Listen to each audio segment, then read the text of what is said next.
to take it out on my app for the past half hour and I haven't been able to. Okay. I don't think this is good lighting. Can you see? Can you see that?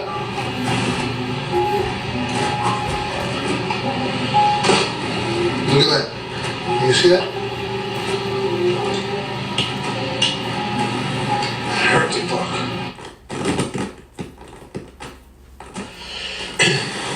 Check out what time it is. It's almost 8 o'clock. I woke up like that about half an hour ago. What a weird night it was for me. It's PM, but it's almost 8 PM. I ended up falling asleep like 10 AM. I woke up at 2. Back to sleep, woke up at 3. Woke up towards 3. Went back to sleep. Woke up at 5. Back to sleep. 6. Go back to sleep. Go at 7. Go to sleep. I haven't had an hour eating sleep. Well, right back. REM sleep. Oh, I got some phone calls to work.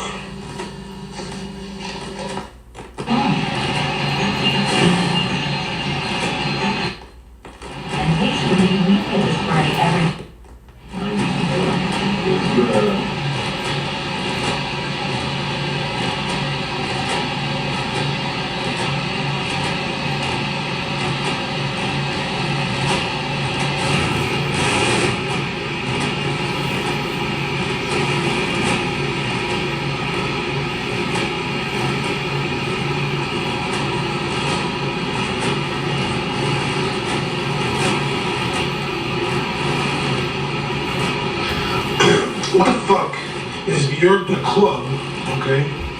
Answer me this. Okay, this club is called Masquerade. This is the lineup. Go on. The hell's it? Thursday, Station, Crowbar, Shank. Broken Funky Essentials. I mean, what are these people? These are nobody.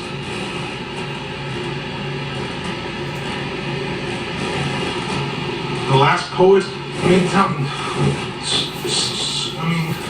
what's this? I think Sugarsmith, I think I may have heard it.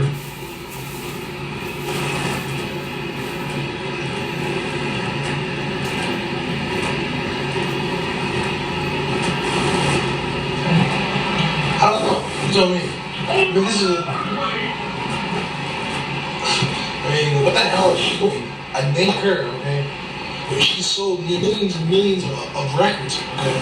Been in the entertainment business and she was living almost. I mean, what the hell is she sidelining with those nobodies? Nobody. I mean, I can understand having an American tour or whatever, but I mean, I know she was the Costco twins or A-Fix twins or something, band, they were touring with. I mean, even them, yeah, they've been around. They got a name for themselves. The shit, they got a name for themselves. But going into a Smokey Mouse club, it's like, wow, pretty bad. Not that she can't do any better. She fucking headlining the England's Red Festival, and next thing you know, she's doing the Mickey Mouse club. Oh, I wouldn't be surprised at all if she came to Miami because in Miami, for sure she would have more fans, I think, than Atlanta. Velvet. Come on, associated luxury, or smoothness. Number 2, could course on smooth talk or put a display of empathy. 3, you may wish to see clothes. 4, see also colors. Silver, associated with deep prestige and position. Number 2, biblically, a symbol of betrayal. 26, 14, 16. See also culture. Orange, associated with creativity. Number 2, symbolize temptation. 3, not associated with activated wisdom, hidden power, or vigor. 4 could symbolize sexuality. Number 5, corresponds to the second occurring center of chakra. See, then 11. Metaphysics associated with Neptune, number 7. Second color of the rainbow. 8 corresponds to the second node of the musical scale, R8. Number 9, orange orc corresponds to and orange aura corresponds to vitality, any sexuality, focus on physical, mental growth. So often associated with resources, money, something of material value. 2, they represent a special message or insight. 3, associated with recognition, like the silver and version. Metaphorically refers to a persuasive and eloquent individual, a silver tongue. And that's the key word, a silver tongue. Or could correspond to silver cord, connection between one's soul and soul to the body. A silver aura corresponds to spirituality or intuition. The key word there is a silver tongue, convincing choice. Well, last night, or for me it was last night, it was during the day. Actually, but I had the worst trouble sleeping. I mean, I got at 4 a.m. in the morning and I didn't fall asleep until 10 a.m. I did a lot of thinking, One of which is to, I don't know, I'm not sure about this, but it sounded great last night when I was fantasizing about it. To further distance myself from this first step, this problem, its goal, for further distance Ricardo Lopez from this, I thought it'd be coming home. Yeah, I have several different voice changing, using digital sound processing chips that can change your voice into or man or child or old lady, whatever. It's possible. Because all I have is that tape. I didn't cassette. It's like, that's a very rich. Everybody always speak. I'm not lying. I'm not telling who I am, but the truth to come, after it's short, through these tapes and they're real because they're not real. We have an hour, VHS message directly to her, and then she wants to look this up progress of applying myself and how I hit this. She's all these, millions of 8mm cassettes I have, but I don't like her anyway, so I'm gonna make myself a woman, which is, lesbian type of, not so much in the love part, perhaps even a black woman, being racially stimulated because of her, being black man, vice versa, taking away the black women's hungry type of thing. I'm not too sure of that point exactly, but it certainly is interesting. And I could be like doing the FBI type,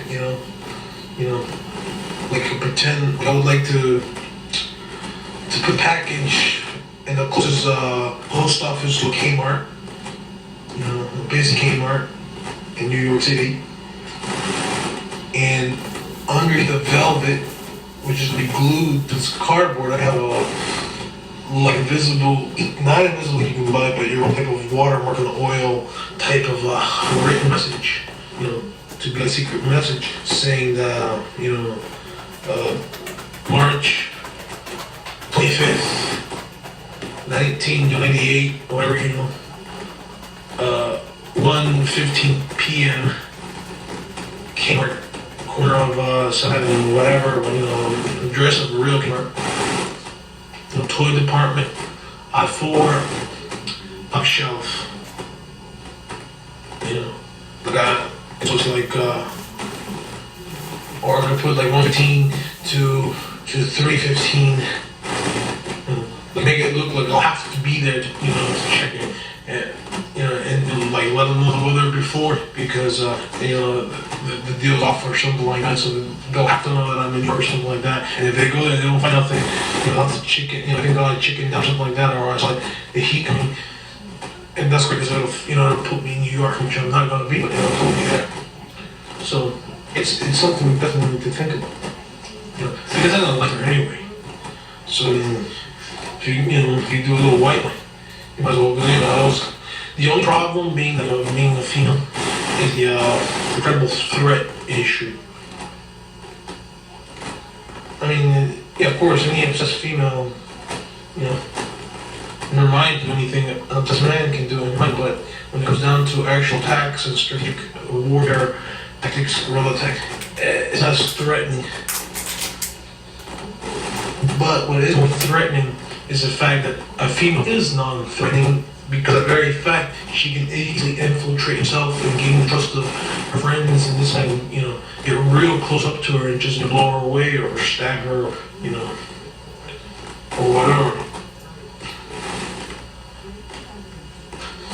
It's something to think about, you know, when you're trying to sleep.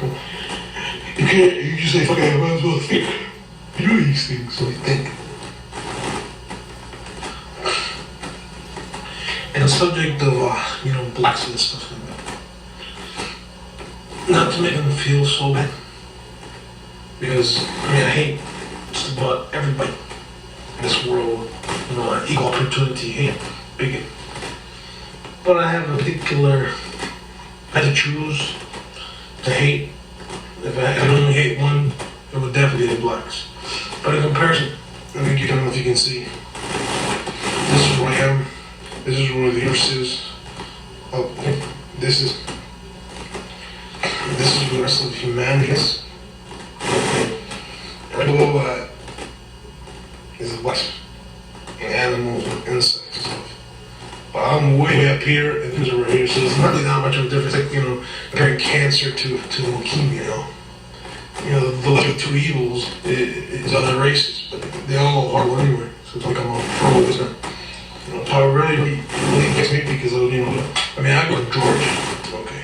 I mean, I was born in here when I was 2 years old, you know, then grew up in Georgia, good old South.